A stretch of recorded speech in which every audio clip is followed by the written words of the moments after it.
ഈ ഒരു ചൂടുകാലത്ത് നമുക്ക് എപ്പോഴും നല്ല തണുത്ത എന്തെങ്കിലും അല്ലേ കഴിക്കാൻ തോന്നുക. ഇന്ന് നമ്മൾ അസലൊരു കണ്ണൂർ കോക്ടെയിലാണ് ഉണ്ടാക്കാൻ പോകുന്നത്.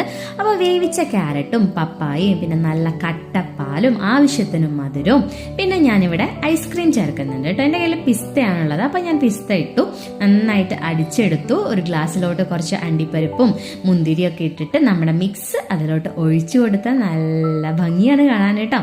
അതിൻ്റെ മുകളിൽ കുറച്ച് ഡെക്കറേഷന് വേണ്ടിയിട്ട് കുറച്ചും കൂടി കാഷ്യൂസ് ഇട്ട് കൊടുക്കാം.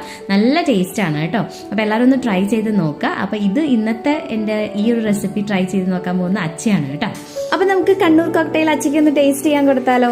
കുടിച്ചു നോക്കാം അച്ഛേ.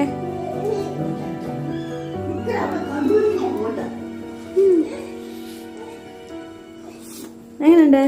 സൂപ്പറായിട്ടുണ്ടോ? അതൊന്ന് ഇളക്കി കുടിച്ചു നോക്കാം. അതിന്റെ അടിയിൽ നട്ട്സ് ഒക്കെ ഉണ്ട്, അണ്ടിപ്പരിപ്പൊക്കെ ഉണ്ട്.